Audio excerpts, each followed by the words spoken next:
Welcome to the Sound Collective, the community created to help make music your way.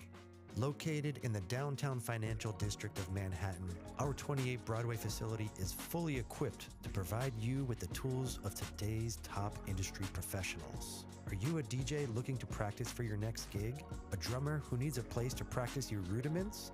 Our practice rooms and workstations are the perfect place to craft your sound. Looking to host live performances, group events, practice sessions, or more? Our performance space is the perfect place to get the full Sound Collective experience. Need a place to record your next project? We have a professional, quality recording studio available and studio engineers to help you build the sound you are looking for. Unlock your ability to use all of these amenities and more with the Sound Collective membership. Have more questions? Send us a message to learn more. My name is Chad McDaniel. I'm from Boulder, Colorado, and part-time in Manhattan. In Manhattan, as I realized, there's no place to play drums, and so originally I was looking for a spot to just play drums. And I came upon this place through a Google search and kind of started scrolling through and seeing everything that is available here. And one thing that's super available is this DJ program. And I'm not a DJ, or at least I wasn't a DJ, but I've always been curious about it. So I came in and I talked to the guys, and they put me into this DJ intensive, and 2 weeks into it, I'm getting pretty comfortable doing it. A big part of this program is learning about the music industry and how to promote yourself, and what it takes to do music production, which is also part of this DJ class, what it takes to get your name out there, what it takes to contact record companies or distribution companies. A lot of the business stuff that I also had never really thought about. So it would take me forever to buy equipment and get it set up and try to figure it out on my own or through YouTube videos or things like that. But being able to come in here and all this equipment just available and guys here to just very patiently walk me through it. It was a crash course. I learned more in this 2 weeks than I could have learned in a year easily. I'm going to take that knowledge and kind of sit down and diligently work through what I want to do. But ultimately, I want to get some songs out. I want to play out and just kind of see where it goes.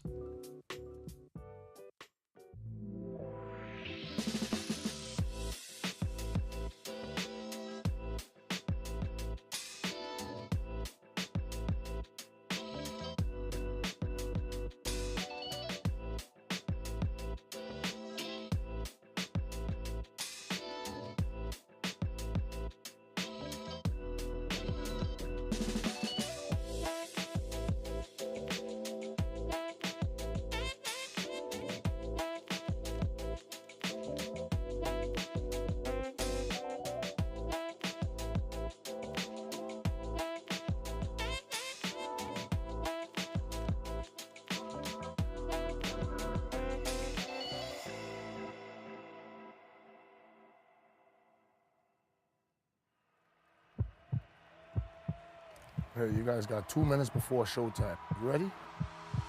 It was at this moment she knew she wasn't ready. If only there was a music school that offered in-person and online learning opportunities for both traditional and electronic music with access to professional gear and a creative community. Oh wait, there is. Welcome to Sound Collective.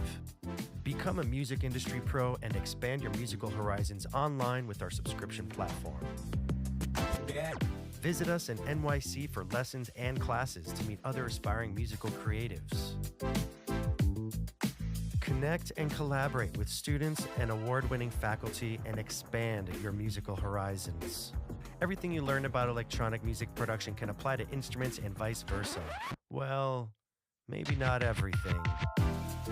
Welcome to your new musical home.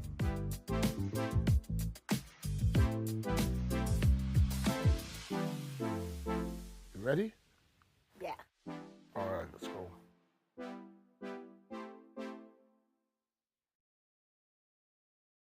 Hi, my name is Anna, and I'm taking the Intro to Serato class. I surrounded myself with lots of friends who made music, but I think I was always scared to do it myself. The hardest thing is obviously sharing whatever I'm learning with other people. I think that's why I wanted to do in-person classes, because I think it would sort of forced me to face my fear of like sharing whatever I'm learning. I remember years ago, I like tried to teach myself with just watching YouTube videos, and it was not gaining traction. And so just having that like in-person class, it makes so much more of a difference. So I think it's helped me tremendously. What's helped me the most is just like having a community here, like the teachers, the students. I feel like everyone is so nice and we're all just hyping each other up. I definitely feel a lot more confident to kind of go into the unknown after taking the intensive for sure. Today we are very excited to welcome Zach Abramson for our discussion.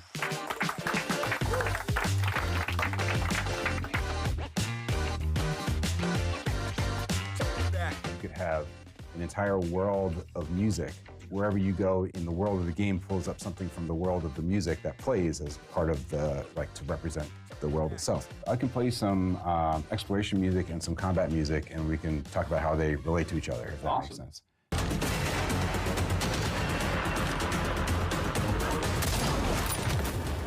What can people that's beginning, what can they do to practice in their home studio? I think to practice, you could rescore a game. That would be really fun, actually. I never thought about that.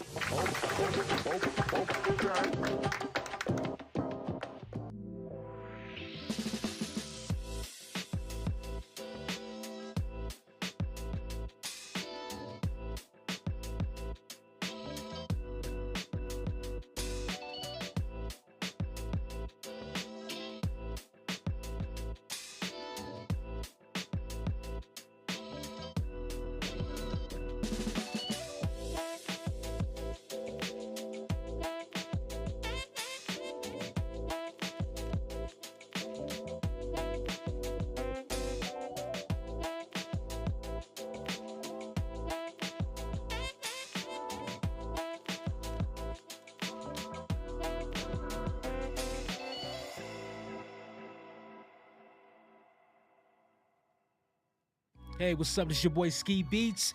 Welcome back. This is Smack Pack Live, episode 4. And big shout out to all 4 producers: Malcolm Self, Jules, Ekis, Loop Rouge. Yeah, they focus right now. They focus. Yeah, I can't wait to hear what these kids cooking up. Man, yeah, Juice is about to go in. My man Malcolm Self, man, he's putting it together. Yeah, he got that machine going. Yo, let's lock in on Luke real quick, man. Oh, you DJ. X is going in. Oh, he's putting it together. He's arranging. So we got the trap, we got the jazzy, we got the dillish, soundish. Yo, we got every kind of combination of hip-hop. Let's get down to the wire. All right, y'all, stop. Back away from the machines. Don't touch nothing. Dope. I like your take on that. And I love the fact that you're using Serato Studio once again. Big shout out to Serato. Give it up for Juice, y'all. Come on, y'all. Give it up for Juice.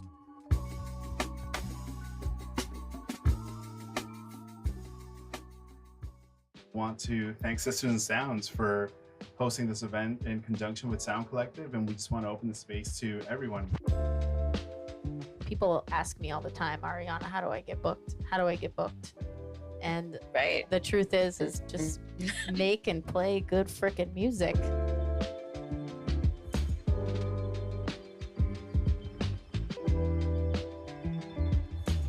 Give space, take space, but don't make yourself small. Establish your boundaries and stand firm. Cool, peace. My name is Pudge, AKA Pudge Mental. Born and raised in Jamaica, Queens, DJ, producer, MC, and educator. Been DJing for about 25 years now. Had the honor of DJing for Fat Lip from the Far Side, Micah 9 from the Freestyle Fellowship, Voice out of New Orleans, Eagle Nebula out of LA. We'll be teaching the art of mixing, which is transitions, going from one song to the next. Holding some of those transitions, which can also be looked at as a mashup or a blend, remixing, and some basic DJing skills like cuts, scratches, and the idea of playing what you like and also catering to the crowd and find that happy balance between introducing people to new music and also giving them a little bit of what they enjoy, and finding a creative way to do that. My teaching style is kind of like the Bruce Lee, be like water. It's like the style of no style, whatever fits at the time. So if I see somebody needs a little bit more encouragement, I'll be a little bit more suggestive, or, maybe you could do this. Sometimes people get stuck and get caught in their head. I've seen students go from looking at the program like, what is this? What am I supposed to do here? To then having a full-blown remix that you could play out in the club tonight within a week and a half, 2 weeks, and that's great.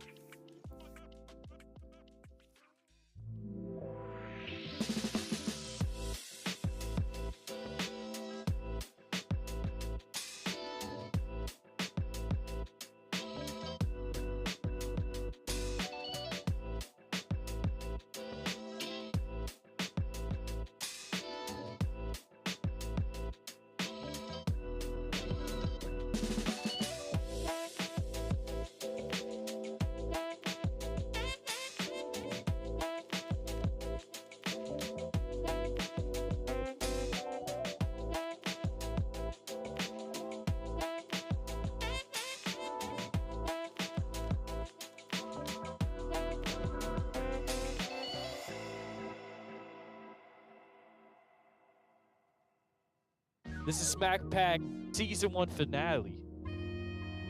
We back, baby. This is the cream of the crop. The best of the best. Who you got your money on? Devon is on his boom bap heavy. Jewels is like on some atmospheres, doing something totally different over there. Swims, emoji, a lot of things happening with the crazy switch ups. Overlord, that bounce is ridiculous. This is why I love hip-hop music, man. It's just so colorful, you know what I mean? This is it. This is the grand finale. It's going down. Crunch time for real. 3, 2, 1. Step away from the machine. Von Drummer, let's see what you got, baby. Drum game crazy. Woo! I think it's Devon Drummer, bro. Devon Drummer, congratulations, baby. What's happening, Devon Drummer? Right now, we're at the Selena Hotel at the brand new basement bar at Music for a While, and tonight we're promoting members and students of the Sound Collective community. They asked us who wanted to show up and perform. Get yourself out there. It's a great way to practice, and maybe possibly even get us booked for more DJ gigs in the future. I wish I had learned about the Sound Collective a long time ago when I was wanting to expand beyond what I normally do, which is being a wedding DJ. They're so helpful in the way that I can be there, and if I have any questions about anything, somebody's always there to answer.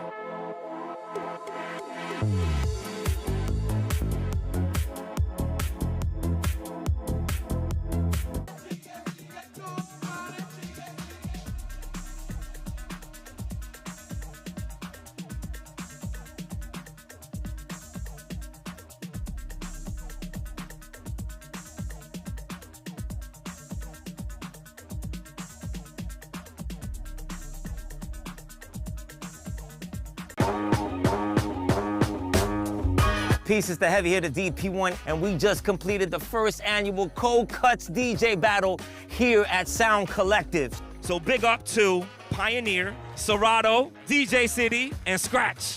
What just happened right now? The Cold Cuts first annual DJ battle. We saw some beat juggling, we saw some ill scratching, we saw them going back and forth, we saw turntablism. Our champion, DJ PD Complex, hailing from Queens, representing the Almighty Addicts, Cold Cuts, Battle DJ champion. PD Complex, first place. That's the champion.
Welcome to the Sound Collective, the community created to help make music your way.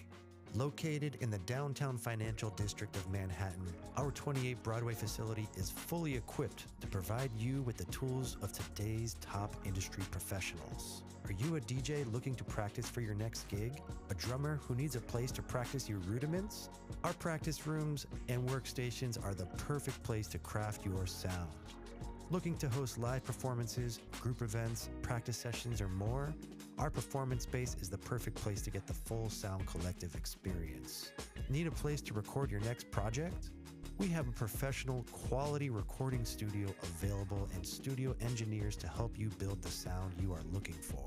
Unlock your ability to use all of these amenities and more with the Sound Collective membership. Have more questions? Send us a message to learn more. What's up, guys? It's Nog. I'm here at Sound Collective for our industry mixer. This event is for all local DJs, artists, producers, and nightlife professionals to come and network with each other. Here at Sound Collective, we're going to be able to use a bunch of different production stations, booths, CDJs, and so many toys that are every audio producer's dream.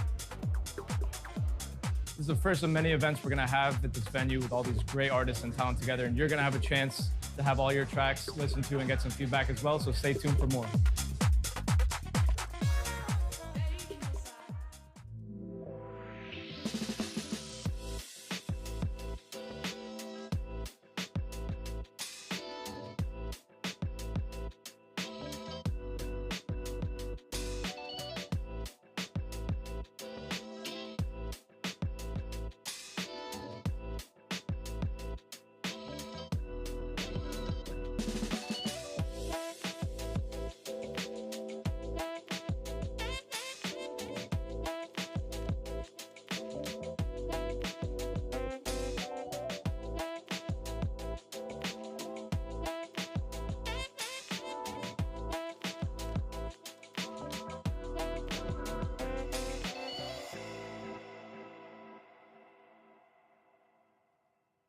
I'm Yahaira V. Fortunato, and I'm from New York. I was looking to see what would be the perfect location and place for me to learn music and learn the skill of production. When I finally did walk in these doors, I fell in love with the facility. I've learned how to control habitual habits in terms of workflow, which was something that I really wanted to master. But just overall, just my perspective on what I thought was creative music to having a perfect structure in where now I can have the confidence to really say who I am in this industry. I am super thankful to have someone like the people that you have, like Morsi, who I work with. He is just so experienced, and the minute I sat down with him, he really understood my journey in sound and helped me control it. So he is just excellent at what he does, especially when it comes to helping someone out understand themselves, because I really didn't understand what I was doing. I know I'm here to stay.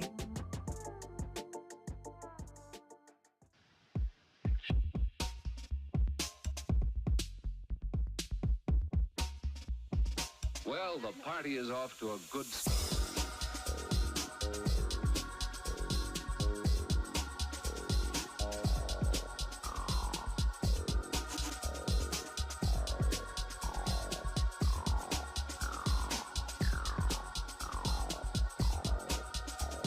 Children of the night.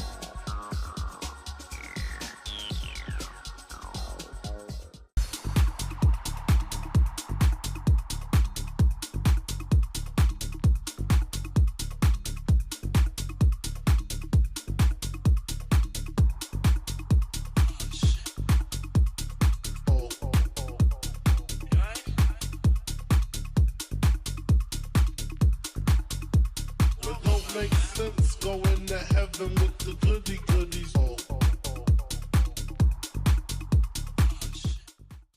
Hey, what's up? I'm Lefty. And I'm Rich Furness, and welcome to Groove City.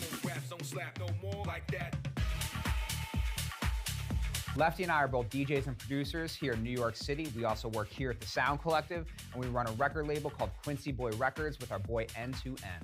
Yes, and we couldn't be more excited to bring this new podcast to you, where we bring DJ culture to the forefront, interviewing producers and DJs, telling their backstory, followed by a 30-minute DJ set. So we hope you enjoy it, and thanks so much for watching. Much love.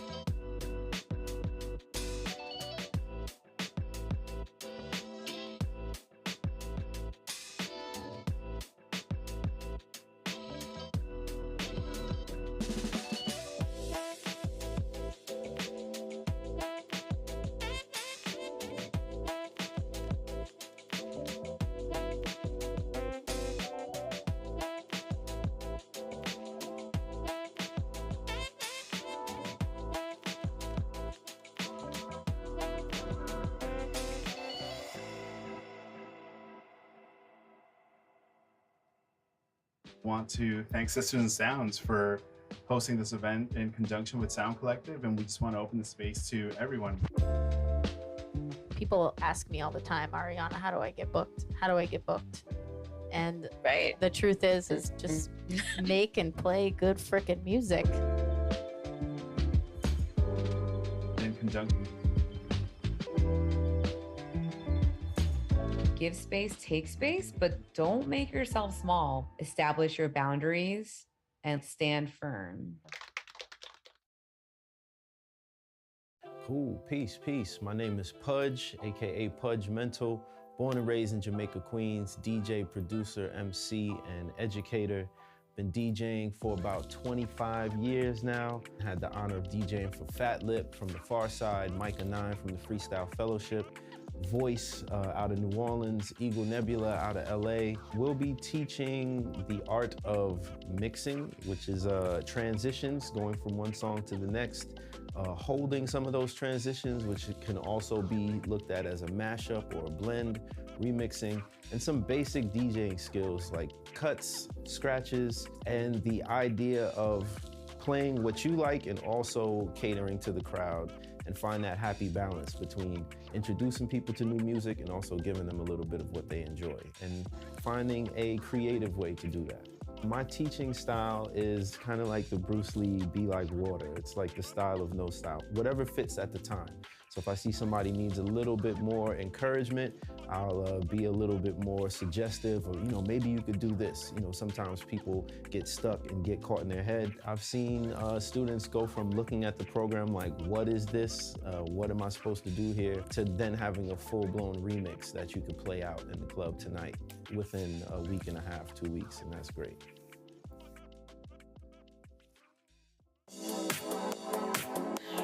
Right now, we're at the Selena Hotel at the brand new basement bar at Music for a While, and tonight we're promoting members and students of the Sound Collective community. They asked us who wanted to show up and perform. Get yourself out there. It's a great way to practice, and maybe possibly even get us booked for more DJ gigs in the future. I wish I had learned about the Sound Collective a long time ago when I was wanting to expand beyond what I normally do, which is being a wedding DJ. They're so helpful in the way that I can be there, and if I have any questions about anything, somebody's always there to answer.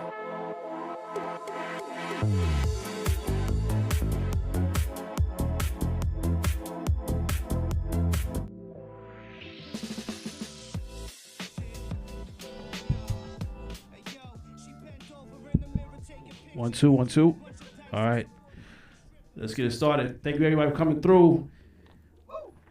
My good friend here, Cookin Soul, here to rock with us. We appreciate you being here. Round of applause for them. Thank you, thank you, thank you. Yeah. So my name is OP. I do artist relations at Serato. Thank you to Sound Collective for allowing us to be in the space to do this, cooking with hardware. We are going to be covering Serato Studio. We just did a new update to Serato Studio to where you can use your MIDI controllers to map them out however you want to work with Serato Studio. So we're gonna go through a little bit of how that all works and how it goes together, what happens. So we'll talk about that. We'll have the esteemed Cookin Soul come up here and show kind of his sauce, what he does, and how he flows with it as well. Couple questions. Please feel free to ask the questions as we're going along.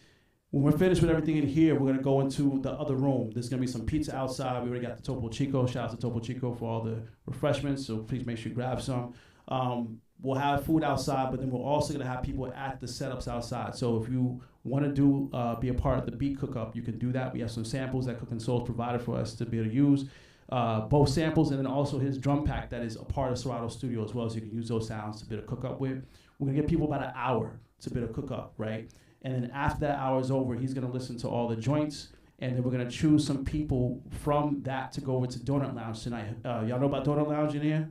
Okay, word, okay. And a couple of people here are going to be performing at Donut Lounge tonight as well. So the people who get chosen from here will be able to head over to Donut Lounge and then do a 5-minute beat set there. So if you got a whole set of beats you want to play, Donut Lounge is the place to be able to do that, right? Of that Open AUX at Donut Lounge, we're going to have 3 prizes, first, second, and third. The first place prize is kind of nuts. Like, it's stacked. You definitely want to try to get to that first place prize if you can play the beats right. So we're going to do that as a giveaway, and then we're going to have people performing and whatnot. I know, again, some people here who are going to be performing as well, so we're looking forward to that. So, yeah, it's going to be a pretty good day and going into the evening as well. I'll cover real quick what Serato Studio is if you don't know what it is. Why we want to MIDI map, which devices you can use, what hardware controls you can map to it. So we'll do a couple quick mappings so you can kind of see how easy it is. It's going to go right real fast because it's super easy to be able to do.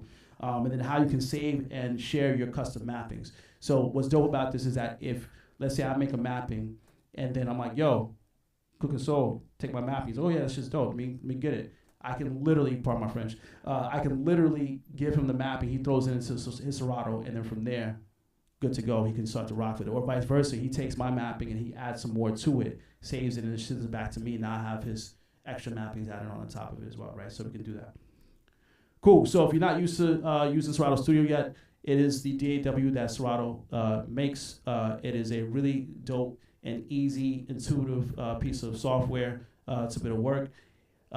You can use custom sound packs that we have inside of it. They're all royalty free. So Cookin Soul, for example, has a sound pack inside of it, bunch of dope drums, audio loops, kind of instrument and bass sounds in it, and all the things that you can do with those sound packs and even more, and also the samples that you bring in.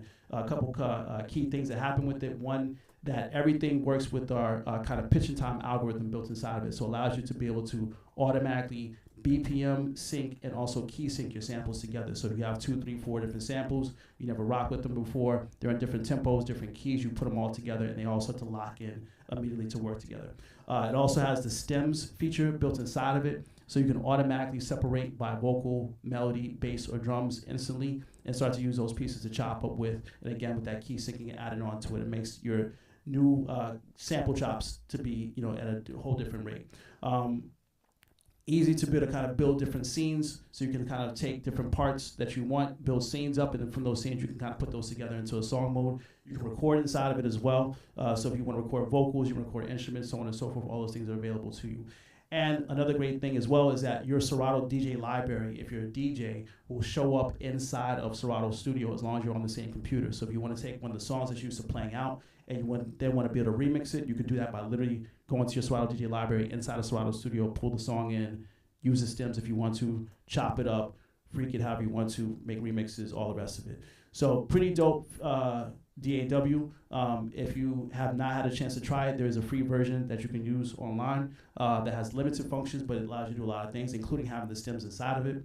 And if you already using it, you already know the power of it, and tell your friends. Why MIDI mapping? So a couple reasons why the MIDI mapping is important for performance. So a lot of times people use Serato Studio just using the keys on the keyboard, which is great. But if you come from a tradition of using like drum machines, for example, or different type of MIDI controllers, you want to be able to have that function. and feel to be able to kind of tap on something to kind of, pull your rhythms out and whatnot. So from a performance feel, it's really good to be able to have your piece of hardware that you like to be able to have mapped up. For transport, for example, if you want to be able to have your play and your record and a bunch of other things, you can set your transport up very easy to be able to do that. And then for automation and mixing it as well, if you want to do filter sweeps that are automated or EQs or different effects, so on and so forth, being able to be able to press those things on time as you want to instead of having to sit there and try to draw it in is a lot more tactile by being able to have it on your controller as it's mapped. This will work with most MIDI controllers, right? So up here on the stage, we have the MPD 226. We also have the Machine MK3. All the stations that are outside for the beat cookup are with the MK3s here, and there's a special mapping that we've done, myself and Cookin Soul, that you're gonna be able to use, right? So a lot of controllers that are out there will work. The one thing I will say though is that you might want to check with the manufacturer to see what their MIDI protocol is in terms of mapping, right? So for some pieces of hardware, they're made for the specific software they're made for first, and then potentially be able to map for other things, right? So for example, if you're on an Ableton push, the push will work, but there's certain parameters that are mapped specifically for Ableton first versus Serato, right? So you might want to just kind of do that research to figure out what's what. But a lot of the things that are out there, again, the Machine MK2, MK3, Machine Studio, all the Akai stuff works really well. A lot of the Novation stuff works well as well. So a lot of different controls are out there that you can map and get busy with.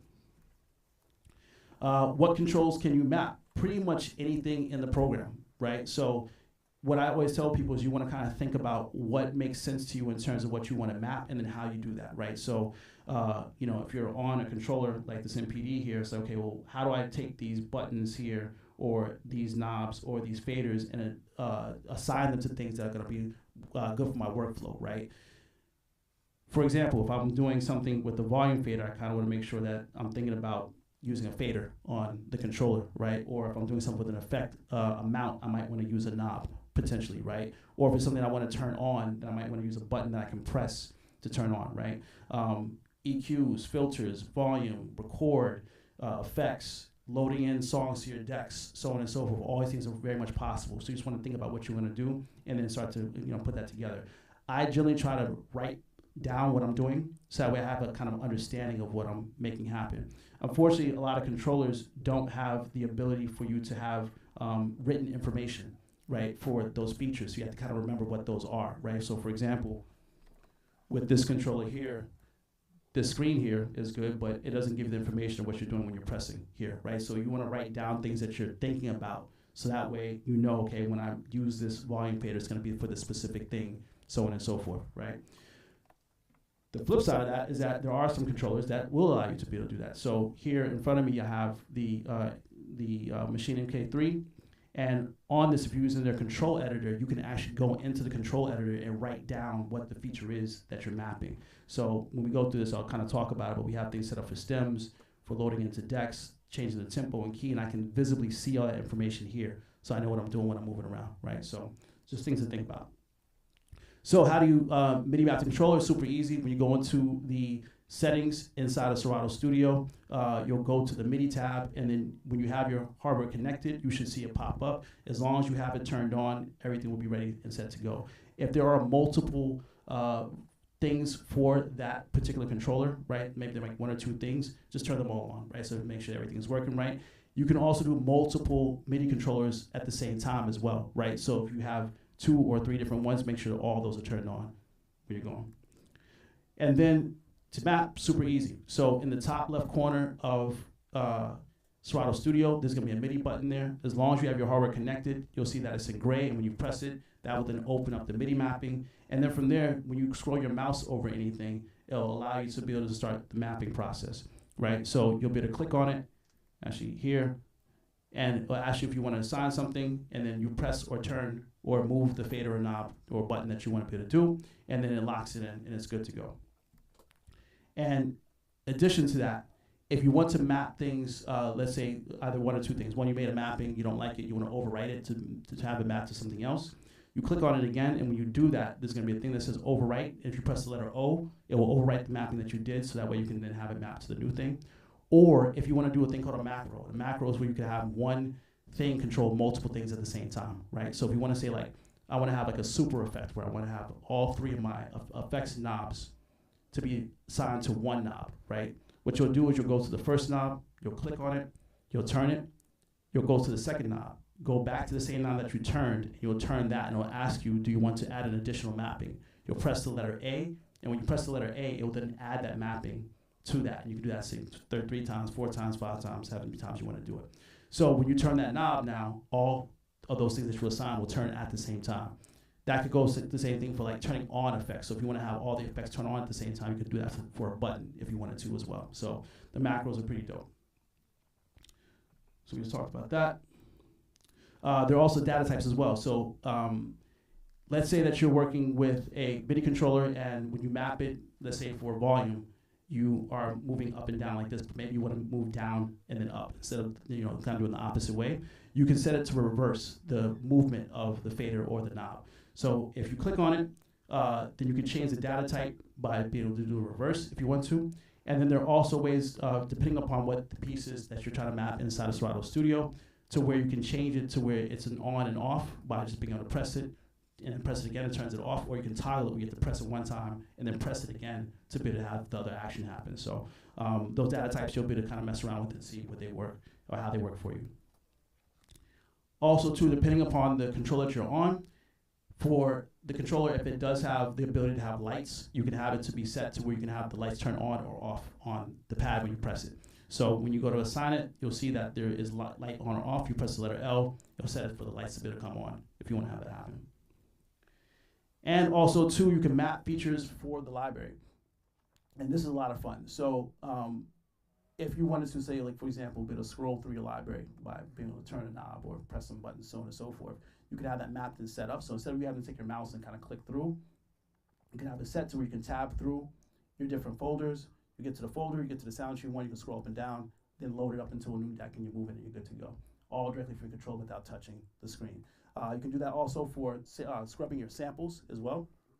So if you wanted to have it to where you have a sample loaded up, you want to scrub through the sample to be able to find the different transits that you want to set the cue points up, you can set up a knob or even a fader to be able to do that, to scrub through and make that happen. And lastly, to be able to share, save and share. So technically, when you save your session for Serato Studio, that mapping is a part of it, right? And inside your folder for that session, there's going to be a folder that says mapping, and you'll be able to see that there. So it'll always be there and ready for you to go. If you open up a new session, that mapping is also going to be there as well. But what we often say is that you should then save a default template. And the default template is basically going to be how you want Serato Studio to open up every time that you open it. So maybe you want to set with certain effects already set up. Maybe you want it, pardon me, just on a drink. Hydrate, people. It's important to hydrate. Sorry about that. So anytime you want the session to open up the way that you want, you can do that. So for example, you wanted to open up where your sample is already kind of set, drums are set in a certain way, certain effects are already set up as well. You can have that as a default template. As a part of that template will also be your MIDI mapping. So that way, every time you open up with that piece of hardware attached, it opens up automatically and you're good to go. So in the file section, where you go to save, you can save as a default template, and once you have that set, every time you open up a new one, it's good to go and you're set. And then you can also share that mapping as well.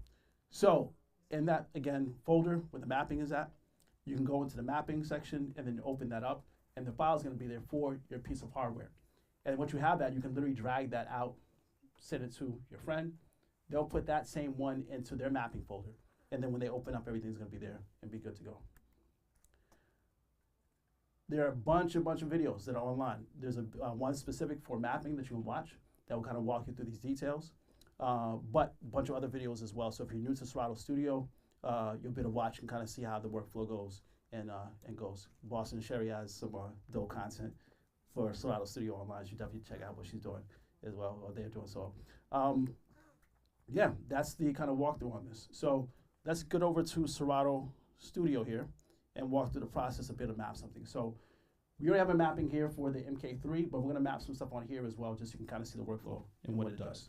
And we might need to do some overhead shots here while we're doing this as well, so just for folks there, you can help me out with that.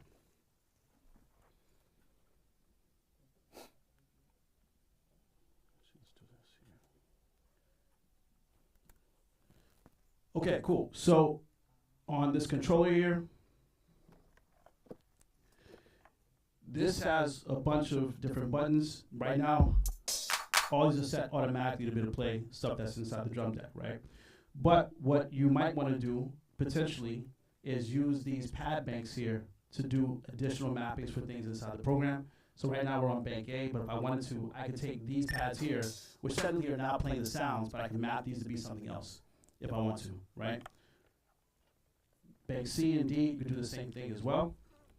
And then also for the control bank, here, for this section right here, you have bank A, B, and C that are all set up. We're gonna map something here real quick just to make it happen, to show how easy it is, right?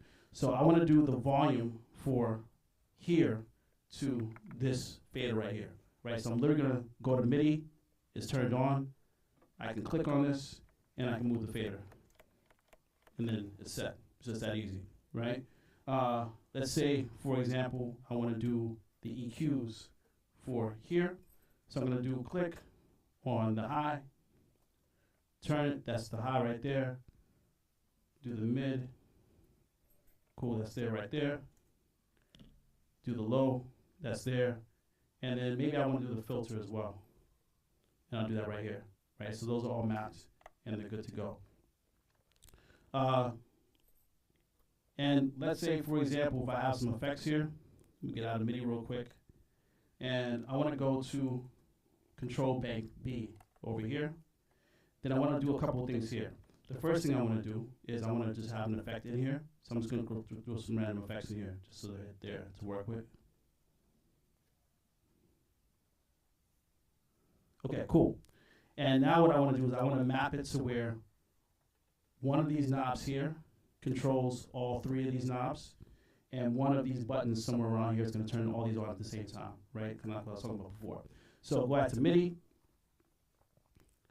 Actually, I already have these maps. I'm going to actually unmap these. I'm going to click on this and press return. Click on this, press return. Click on it, press return. So this is unmapping everything.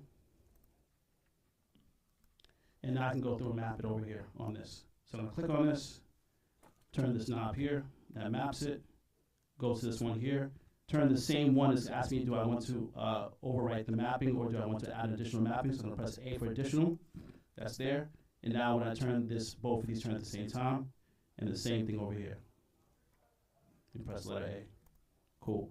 And I'm also going to do the same thing for these on buttons. So I'm going to take this button here and press this, same thing here, A for additional mapping, and A for additional mapping.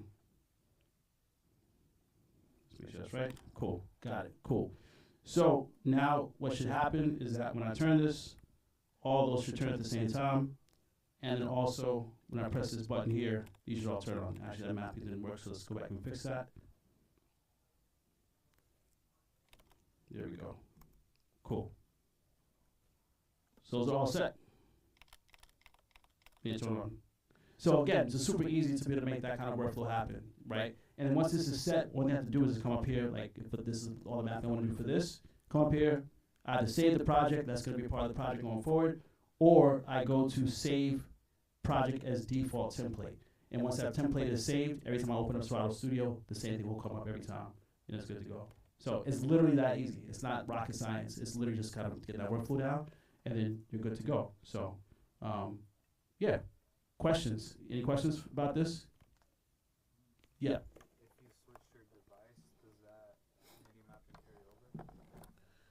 Good question. So the question was, if you switch your device, will that MIDI mapping carry over? So, for example, again, I have two pieces that are here. If I take, let's say, this controller here, and I go to another computer, right, that has Serato Studio on it, when I plug up this controller to that there, as long as that mapping is there, then it's good to go, right? So what they do is take the mapping that I have from my computer to the other computer, put it in, and then that will carry over, and then it should be good to go. What if it's a different MIDI controller? So the mappings do not go across MIDI controllers, different MIDI controllers. So you need to make sure that the one that you're working with is going to be what's going to be moving over to the next one as well. Otherwise, you need to remap it and be good to go. Yeah, cool. Good question. Any other questions about this? Yeah, please. I can't see it in the back. But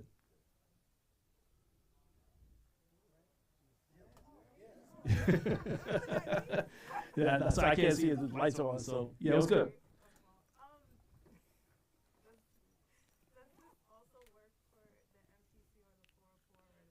Oh, okay, some good questions. Okay, so again, kind of going back to what I said before, for some controllers, you have to see what the MIDI protocol is for them.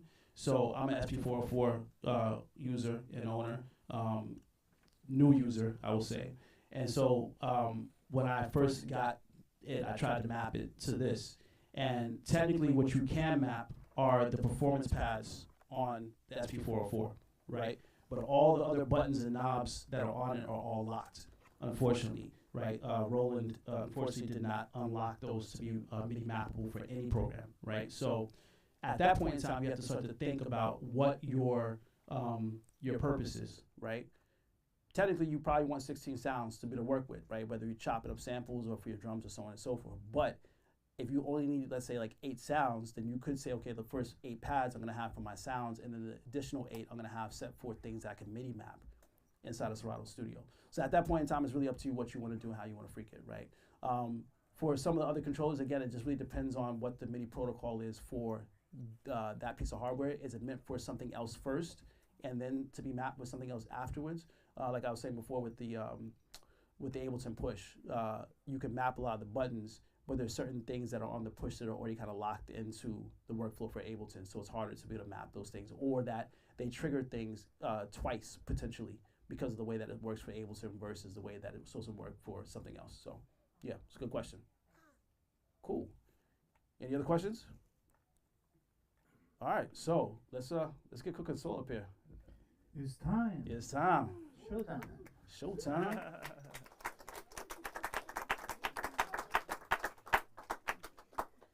Give me 1 second. I'm just going to restart Serato Studio so that way we have a fresh project to work with.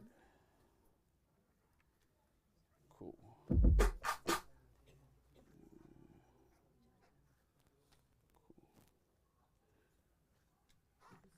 All right, I think everything should be good. Good. Should I move this down? Yeah, move it down. Oh, that was what we did not need. Sorry about that. Sorry, that's why I didn't. That's why we didn't have it there. That's why I put it over here. Yo, what's up, fam? Make some noise for yourself. Yeah, first of all, I gotta say thank you. Thank you for everybody that came through. Thank you for Sound Collective for having me. Thank you for Serato, and yeah. I'm saying I'm here just to demonstrate how I use Serato Studio. A lot of people asking me, this is a question that I get a lot, like how are you so productive? How do you make so much projects? How you do? This is it. You know what I mean? In like 5 to 10 minutes, you can have the whole beat.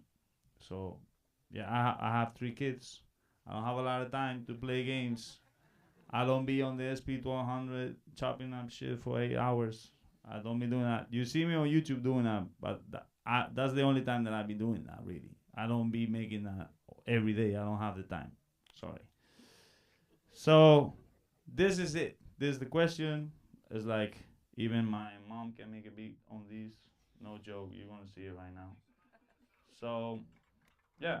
Like, I mean, my son made already 3 albums on this thing. He's 8 years old. This is a true story. So, yeah, I'm just going to see, show you a little bit how it goes. It's really simple. I mean, OP already told you a lot of it. You could see, you got your drums on this side. You got your samples on this side. You got your folders. You can go through your sounds. Of course, I was using it before the MIDI mapping stuff, especially when they dropped the stems. Because, I mean, that changed the game, period. Like, records that I wouldn't use before, you could use that now. It changes the way you listen to the music, because if you can take the drums from something or just the vocal or something or whatever, you will just listen to the record and be like, okay, I can use this. And now it's more like, oh, what part can I use from this? Because there's always a part you can use. You can just take the drums or, just split that. So that changed the game, and this is again another step for studio to, if you want that function, that hardware feel, you be on that. You come from the MPC or whatever, you just wanna get your hands on, I be getting my hands on. I like to do that. You know, my wife knows that. So yeah, gotta get into it. You know, gotta get dirty. Use your hands with it. You know what I mean? So I got 3. I don't have more because you know, I already I chopped that up too. So I'm like, you know, I'm good. Otherwise, I'll be having more kids. You know, yeah. You know what it is. So yeah, I mean, I used to always start with the sample first, you know, but now in the past 5 years, I would say, or so, I always start with drums because then it takes you somewhere else. Like you just be trying stuff that you wouldn't be trying if you just start with chopping, you know, and also I started doing that because of Serato sample when it came out, you know, OP hooked me up with that. I don't know if you guys seen my Rhythm Roulette on Mass Appeal, but I made 5 beats in 40 minutes. The whole team there was like, yo, what? This has never been done. So I was like, yeah, this is Serato sample, you know, it's just that easy. So when you are making beats, for me at least, it's I already made the beat in my head. The beat is already made, but I just still have to actually make the beat. You know, even if I have the whole thing in my head, I have to still push it out, you know. So it's with this, the workflow is so fast, you don't lose that inspiration moment. And then you can also make hot beats on accident. I mean, it happened to me. You already have some other sample, and you have the choppings made. You just switch the sample, and then be like, oh shit, because it creates these other chops for you when you load up the sample. So even if you already had something else, you switch the sample. I don't even be listening to samples, to be honest. I just be throwing stuff. I be throwing stuff at it and click on, so it's gonna just show me some chops, and I'll be like, okay, I like this one, favorite, and just be pump another one, sample, blah, blah, just build it up. Like OP said, it's already gonna match up your BPM automatically to the project. So that saves up a lot of time. It's gonna give you the key. So if you drop another sample, it's actually going to auto-match the key. So you can, and with stems, I mean, imagine you can make a beat that's 15 samples and on small pieces, and then you just keep building up, and it just does all the work for you pretty much, you know. So, I mean, it's crazy. I always tell OP, you guys changed my life, and they listen to what I say to them, and they be like, yo, okay, we can make that better, we should add this, we should add that, so, you know. Okay, so let's start. I will start with some drums first. So the good thing about this also, let's say you go to my sample pack. Where's my sample pack? Right here. You go to area samples, drums. So drum kits. You go to Cookin Soul. And you just drop this kit in here, for instance. You know, the good thing is if you press here, I mean this is drill, but let's go to hip hop. If you press here, it's already gonna make some drums for you.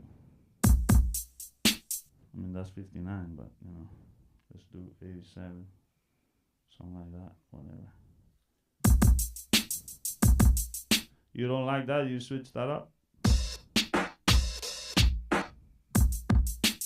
You got your swing. You know, let's go back to that one. You get your swing going. For those that say, yeah, I like the MPC feel. The MPC is empty. The MPC doesn't have no feel. There's no ghost in there making the beats for you. It does nothing for you. It's just sending the signal, you know. So it doesn't have a swing or something unless you program it. But it's the same thing that I just did. You just touch the swing, you know. So you can have more feeling, more of a vibe, and then you just go through some samples. Let me go to the sample. You know what I'm saying? Let's just do, this is what you guys want to have later. How do we go down to this thing? This is on that one, right? You can just do it like this, you know? Yeah, so what's happened here on the MK3 is that we've mapped it out to where he can scroll through the samples. And actually, we need to turn the preview on, but we can listen to them as well. And then the one that he wants, he can then press a button and it automatically loads up and he can start to chop, right? So Yeah. With the preview turned on, you can just start to listen through stuff.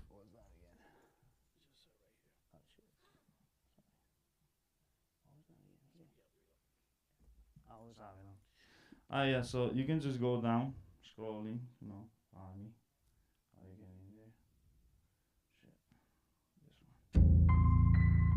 You just start listening, you know.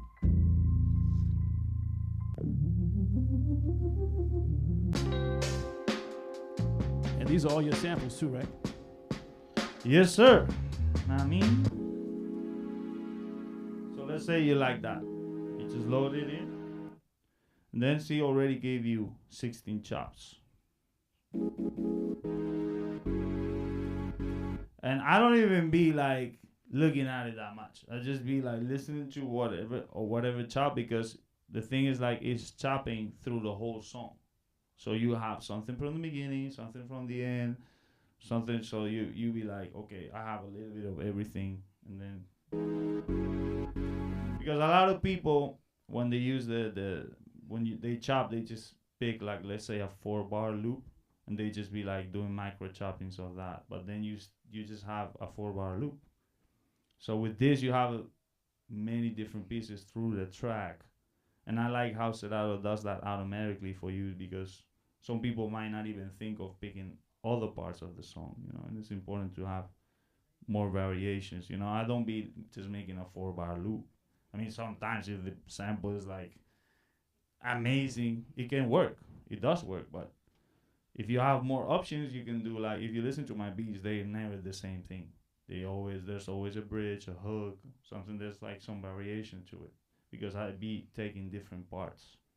You know, you can do the rap, do the hook, blah blah blah.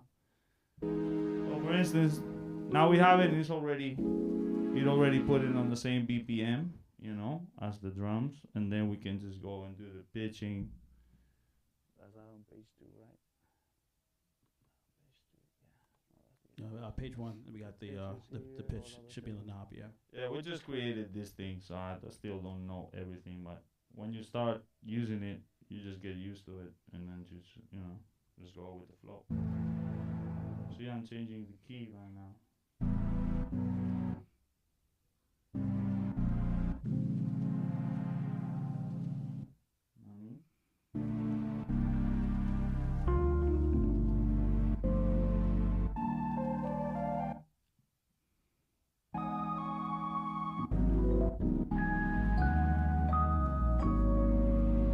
So for instance, if you're ready, you can just...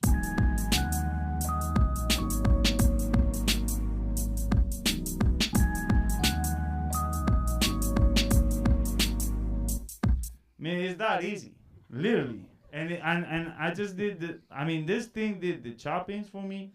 This thing did the drums for me. I mean, I might as well just order some food and just be like, just do the whole thing for us. But it's really that good. Like, that's how I be making so many beats, because it's more like, now it depends on my ears to be like, oh, is this dope? Is this trash? What is this? So it's literally depending on your ears. You don't have to just stay hours learning and tweaking stuff and be like, just go make the beat. You know, that's what we want, right? We just want our art expressing our feelings into the music. What is the feelings? If you want to be more happy, you go up with the pitch. You want to be more dark, you just, you know. But it's that easy. Okay, so let's load something out, for instance. Let's go back to this one.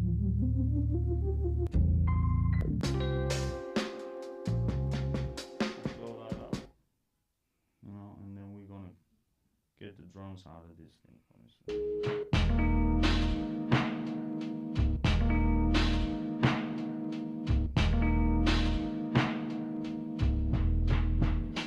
Hey yo! Okay, so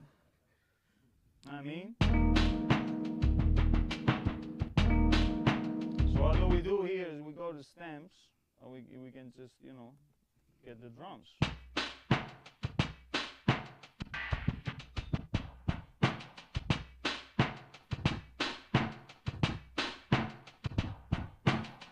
Say we want to do that, so we do that.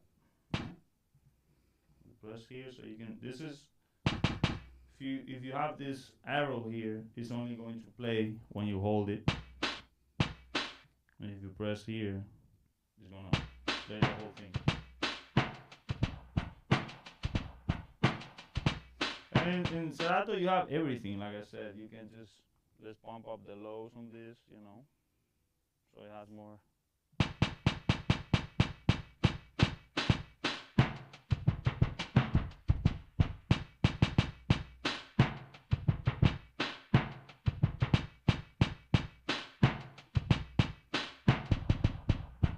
Okay, so we wanna do that real quick.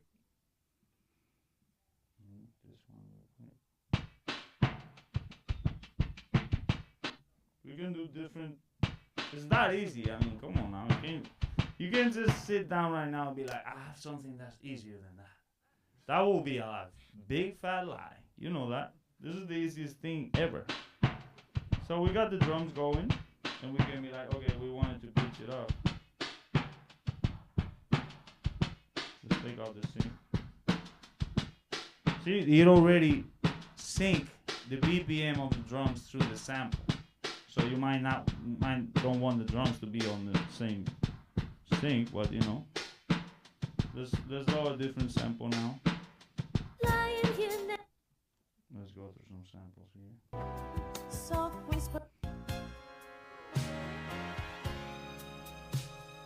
Yeah, you don't got that. I'm not telling you what that is. You ain't got that. You can look for it. You're not gonna find it. Okay, so we got this. Double the speed. Pump up the bass a little bit.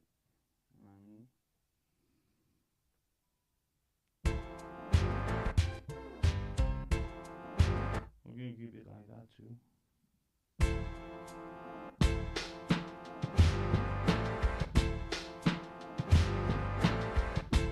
I don't even know what I'm doing. I didn't even breathe. I'm just trying as it goes. Hey, yo. Come on, make some noise. God damn it. Did I just change your life or not with this thing? Hey, so imagine the first time. I was just in LA. We were just in LA at Mug's studio. Shout out to Mug's, Cypress Hill in the house, so Soul Assassins. And we just showed this to him, and his face just changed up. He was like, yo, I need that now. And he makes a lot of beats too during the day, but with this, he's like, I'm gonna go through all my old samples, just reflip all the things. This is crazy. Like, he couldn't wait to get on it. So, I mean, if you know me, I don't be promoting stuff that I don't use. Only I promote stuff that I actually use. So, yeah. I mean, just go to it. Like, it's that easy. There's no excuse. Like, a lot of people come to me like, yeah, but I cannot make the beats that you make because I don't have the MPC. And I'm like, bro, what the hell? So you tell me if you get an MPC, you're going to be me tomorrow? Yeah, that doesn't work like that, buddy. It's the same thing. It's got to be the shoes. Yeah, it's not the shoes. I got Jordans. I'm not Michael Jordan. I'll tell you that. So, but with this, if you are talented, you're going to make some fire. If you whack, it doesn't matter. If you can make a hobby with this, I can tell you right now, hang it up. Like, it ain't for you. So, just stop. Because you can make hot beats, and that's a fact. With this, you can make fire if you have that ear in the easiest way possible. I mean, so that's it. Yeah. You got some more? So, I know you talked about your process, right? Yeah. I know when we first connected, I mean, we know each other for a while, but when I first connected with you on this, and I kind of started seeing you kind of get into the workflow, again, it seemed like it was effortless. Like, you didn't have any like hiccups. It was moving. But then when you were like, yo, I need something a bit of control. So I was studio with you were like, I need something, and I was like, well, we'll come up with something soon, I think, blah blah. Hey, remember when you guys came to shoot the stems thing? I mean, if you've seen my Serato stems video, you could, if you don't know me, you could be like, this is the best actor of all times. But I'm not acting. I'm actually just bugged out of how good it is. Like, that's my real reaction. Like, yo, this shit is nuts. You know? So we were using the MPC 2000 XL, the vintage stuff, just the pads, right? And so I was like, okay, what if we can do more? Because, you know, like I said, I like to get hands-on and stuff. So I was like, the only thing that's missing is like a controller. Like, are you guys gonna make an official controller? How you guys gonna do this? So the MIDI mapping was the answer to that question, you know. And yeah, I mean, you have all the power in your hands literally now. So. Word. And I guess let's just talk about a bit more about your process. Like, you know, again, I know you kind of just go through samples all the time. But what are the things that you listen for when you are listen to samples? You're like, oh wait, I like that, or like this is gonna get this in this mood and so on. I don't and so even be listening. I just show you. I be throwing stuff. I know I have been collecting samples for 20 years. So I just have my folders and I know I have fire in there somewhere. So I just be throwing stuff. And if it is that easy, that if it's not good after 2 minutes, I switch it up. Because I mean, what am I going to lose? The next thing is going to be fire. Right. There's going to be some fire after 3 or 4 attempts. And like I said, if you already have, let's say we do this right now. We do this, what was this? We do this now real quick. And we do this randomly. I don't even know what I was playing. I made a hot beat right now. Come on now, stop playing with me. I mean, you saw. No, I know. Bugwell. Yeah. Bugwell from the legendary DITC. Absolutely. Big L, Lord Finesse, Fat Joe. I mean, come on now, stop playing. He be using this. Yeah. I mean, the legends be using this. And like, I showed Muggs this, and he was like, yo, what the? And it's not easy to impress these guys. Keep in mind, this is Muggs. So he's been doing this for 30-some years, even 40 years. Platinum plaques all over the studio. I should be the one that's impressed. He was more impressed than me. He was like, yo, this shit is nuts. So that's how it be. Now, okay, we got that going on, so we're gonna just throw this in.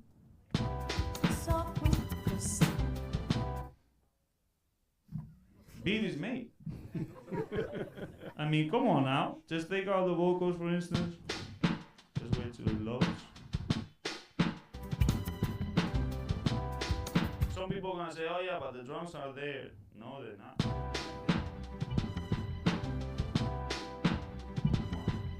I mean, do I have to talk some more? Nah, you sound it. Like, come on now, what you so doing? let me ask the question. When people say I got the Serato, but I don't know, like you just don't know what you're missing on.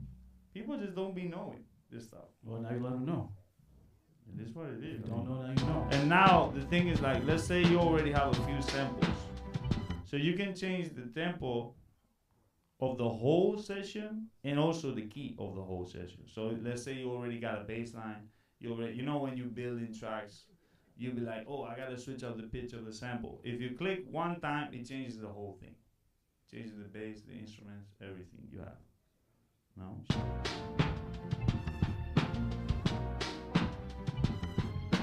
And it's like, I don't like that. Give me something else. It's gonna change the thing for you. Then you just keep on trying till it's fire. That's it. You know, and you have let's say you have this part, you build another part, you do something else. You know, just trying this out, for instance, whatever. You know. Then you go back. Let's go home. Let's go home. Imagine you can make an album. I've been making albums in like 1 hour. I'll be like, oh, the album is done. Doop, doop. 10 beats, boom, boom, boom. There's a new record coming out soon, right? Oh, there's a lot of records coming out. Yeah, what's up with the Larry June record? I got the Larry June record, the Money Bag record is on Larry's new album. Thing is nuts. Like, it's one of my best records that I ever made. and it's gonna drop in August 9th. That's also my daughter's birthday, by the way. So shout out Larry June, good job. I got Freddie Gibbs new stuff. I got Estinac new stuff. I'm working with Logic too. I'm working with a lot of people right now. There's a lot of stuff. Some stuff that I can't say. This is a part of the process with those artists. This is what I've been doing.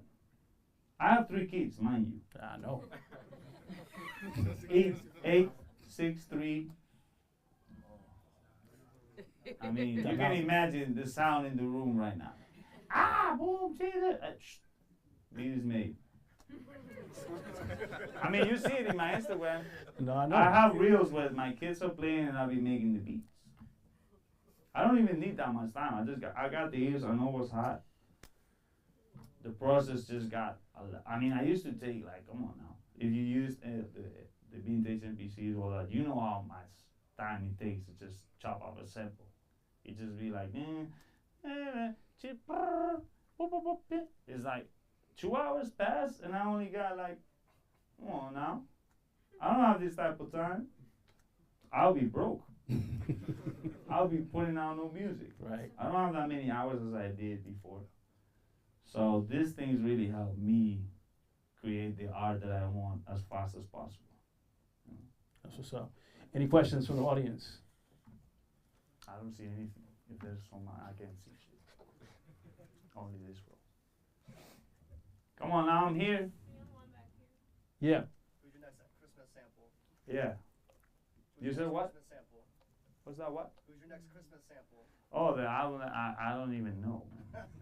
I just be doing them like 1 week before it's time to drop. I be like, oh, damn, I gotta do this. Because I see on the comments people be like, what's the next one? I be like, oh, shit, I gotta do something. I pull this out, boom, boom, boom. 2 days later, it's there.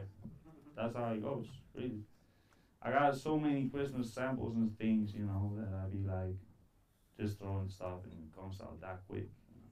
So I don't even know. I don't know. Yeah, I see you.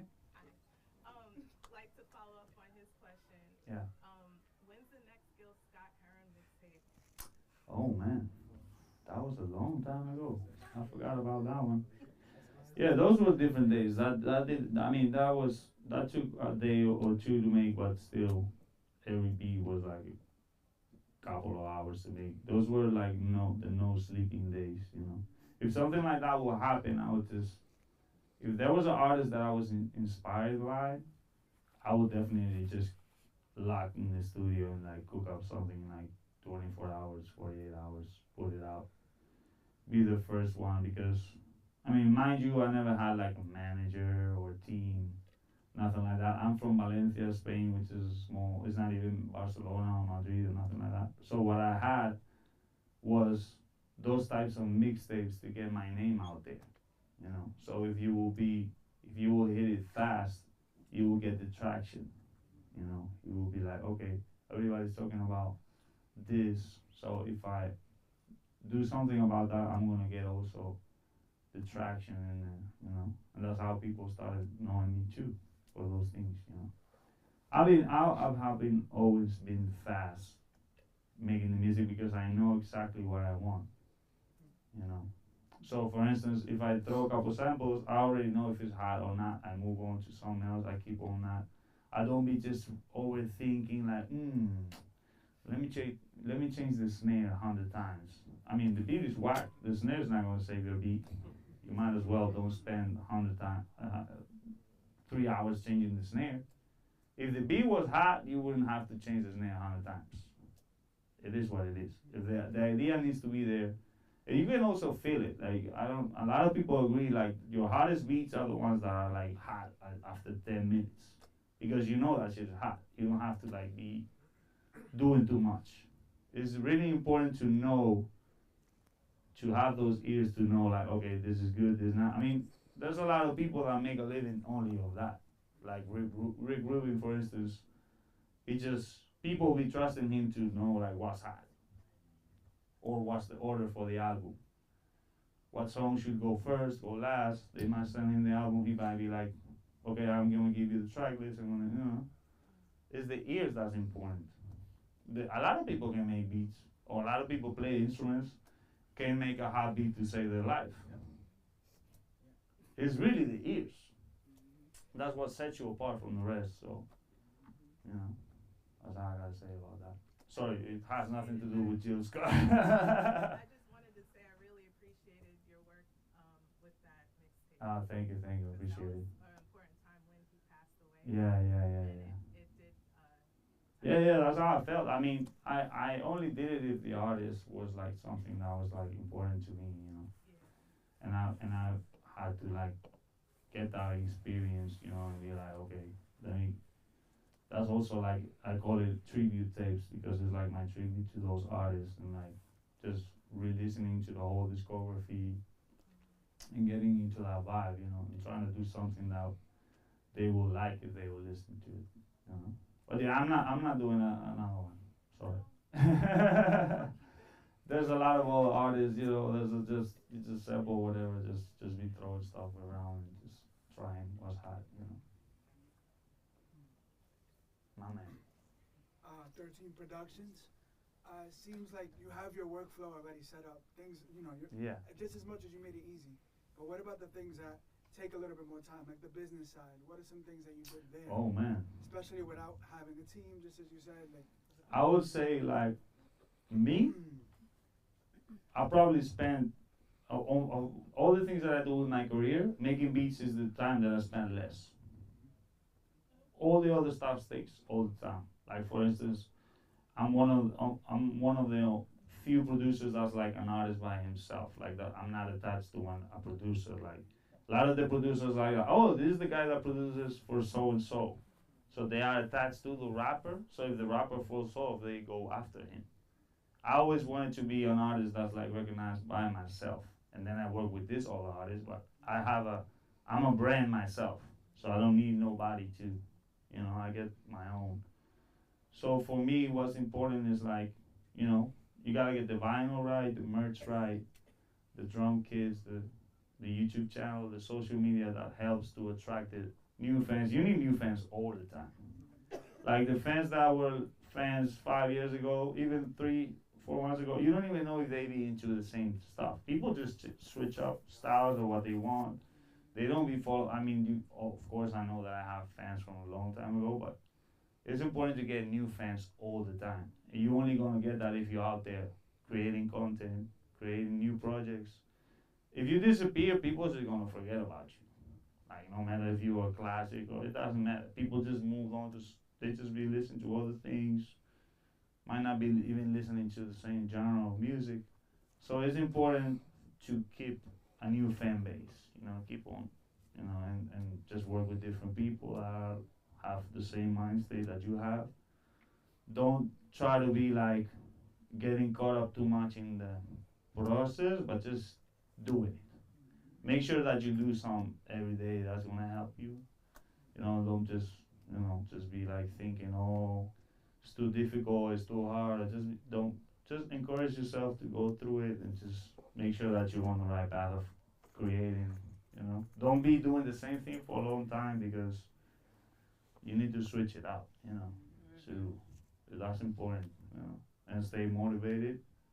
And yeah, I mean, you know, if somebody's always telling you like, yo, just quit, or that's not for you, just go get a regular job or whatever, just surround yourself with people that are giving you like positive vibes. It's also important, you know, because they gonna portray their insecurities onto you, their negative, because they think they can do it, so you can do it. But you should make sure that, you know, if that's what you want to do, you gotta go for it. You know what I'm saying? And yeah, get your stuff right, you know. Like your image should be right. Like don't be posting stuff that looks like. Put an effort to it. Like learn about lighting, learn about how you present yourself. You only have like a one chance. Like if somebody's gonna know you for the first time, they need to know the best version of yourself. So it's important, you know. Every detail is important. That was one of the things I was really impressed when I went to your studio in Amsterdam. He has a setup, it's almost, 3 rooms? Yeah. Or so? Yeah. But the main room setup, you know, he's able to basically do content whenever he wants. Kind of similar to the situation here with lights already set and the cameras and so on and so forth. Like he's ready to go live at any point in time, or to be able to create the content, you know, when he wants to. And I know just in conversation, like listening to him, like thinking about like, oh, what lens, camera, like sound, you know, the right compression to make things sound right, so on and so forth. Like he's been very, very detailed in doing that. You can see that in the content, right? So, you know, to a degree, like I can say for self, like I've seen the hours he's put in to make all that stuff happen, so that way the business comes out right, right? Even down to the merch. Like we had a conversation the other day, you know, about the merch. Like, you know, it's, you know, he's wearing gotta have the merch. But, you know, gotta keep the merch. Yeah, but that puts food on the table. You know what I mean? Like everything counts. Every cent counts. I'm gonna say it again. I have 3 kids. Come on now. I live in Amsterdam. That shit ain't cheap. Nah. So yeah, but to I think it's important to tell the people that you don't need that big studio. You don't need that big camera. You can just know about lighting and just, you know, I started with cheap stuff, you know, and then that's how you get to the next level, and you make sure you don't get stuck. If you make a little bit of money, invest, get a better camera every time, you know. People need to see a growth. If people don't see the growth, it kind of just, they be like, You know, you want to see an artist that has a growth, that is like, you know, that's very important, because I see a lot of people just doing the same thing on, and then you see, oh, they're falling off bad. People can see that, they feel it. Even if the music is fire, and then you just not upgrading with the times and growing, it's gonna be like, And I know just, you know, in our conversations, you know, you've been very open about the fact that, like, you know, you didn't finish high school. You were like, nah, music is my thing. And you've leveled up, like, over the years to get to this point. Like, what was that motivation point for you to, like, just keep on going, you know, from that first beat that you sold to where you are now?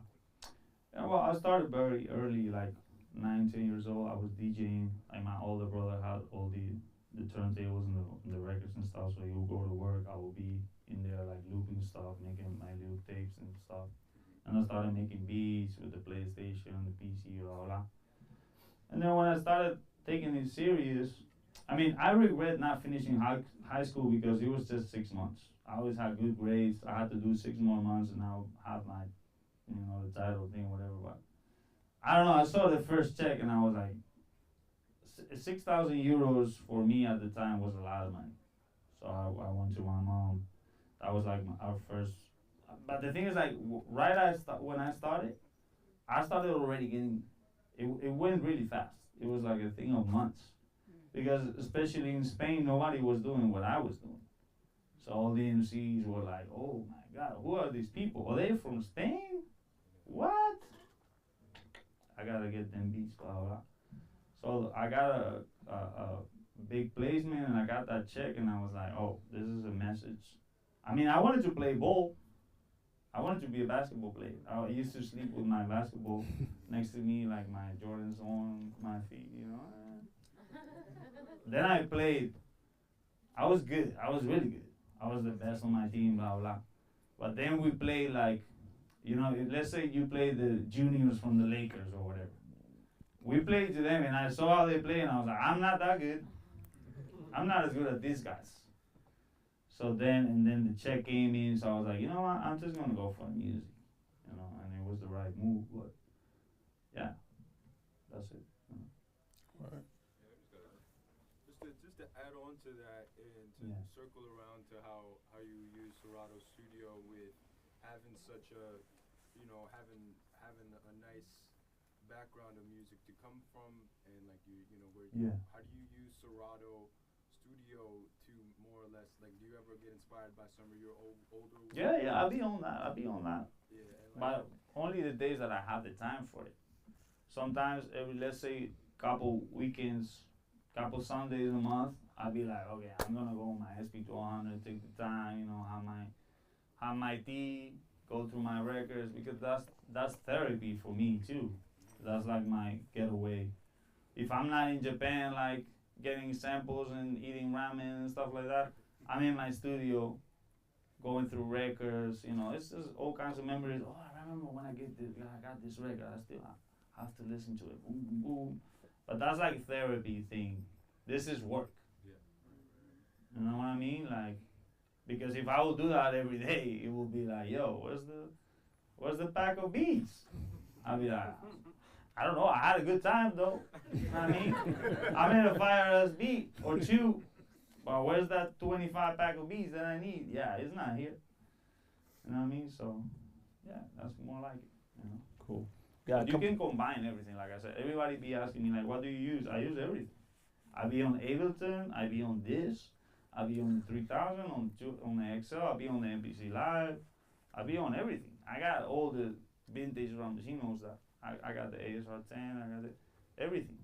Because I'm a collector, I'm a fan first. You know, I'm a fan of the game, a student of the game. I gotta have the SP1200 because P-Rock had it. So I be like, yo, I got some money now, I wanna go get that. And I feel like, oh, I be on my P-Rock shit. But yeah, I'm a fan of the game, so I understand why people see me using the MPC. They be like, I gotta get that because Cookin Soul has that. I'm not saying you don't have to. I'm just saying you don't need to. That's what I'm saying. You can still. I mean, it's super nice. I mean, you know, but you don't need to.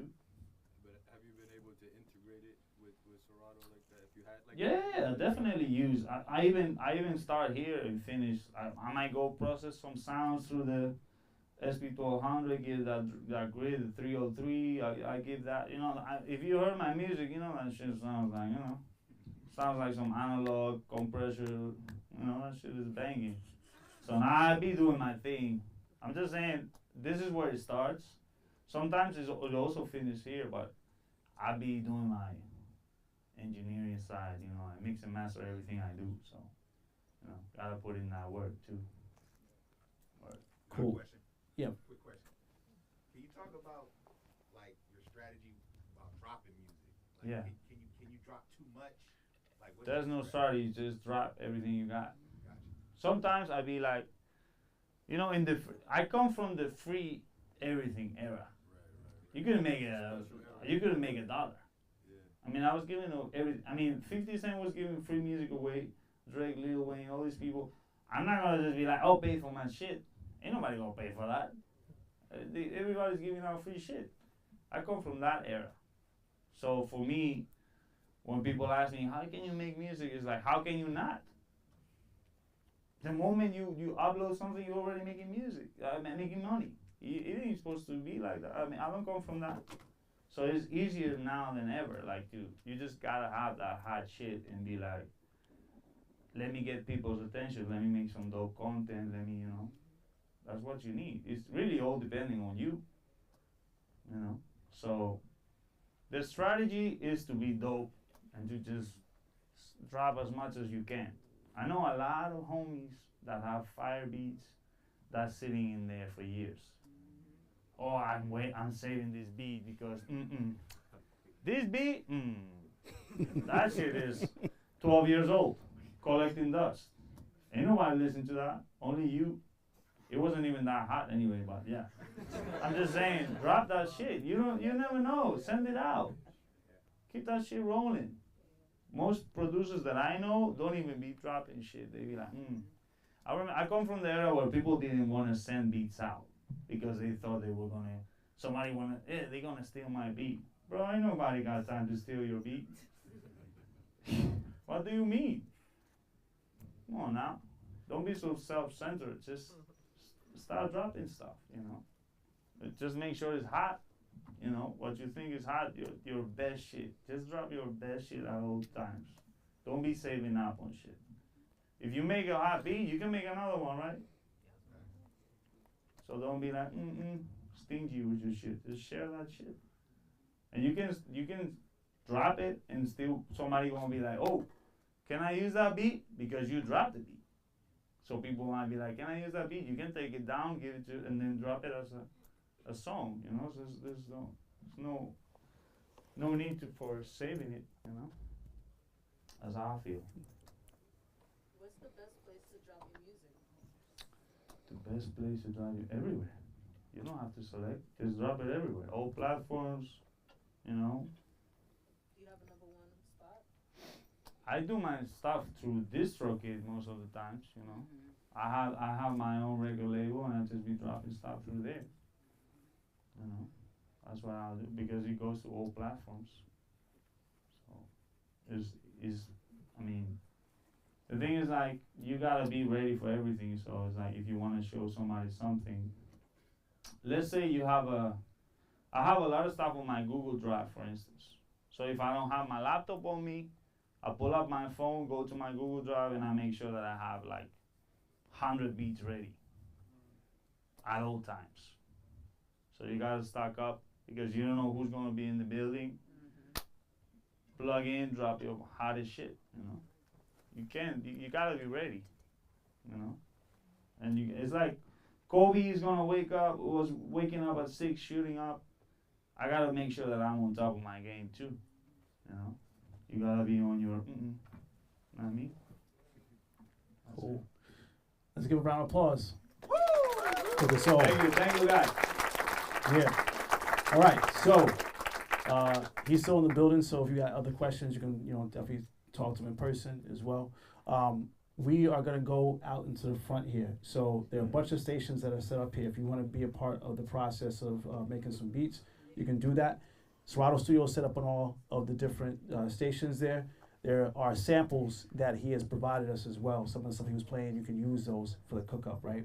We're gonna take about 60 minutes to cook up. So feel free to make whatever you want. At the end of the cook-up, we're gonna go through and listen to all the joints. And he's gonna pick 6 people to go from here to go over to Donut Lounge tonight to be able to do the open AUX. And in the open AUX, we got 3 prizes, first, second, and third. The first place prize is kind of chunky. Like you definitely want to be able to get that first place. So put your best effort in making the beats.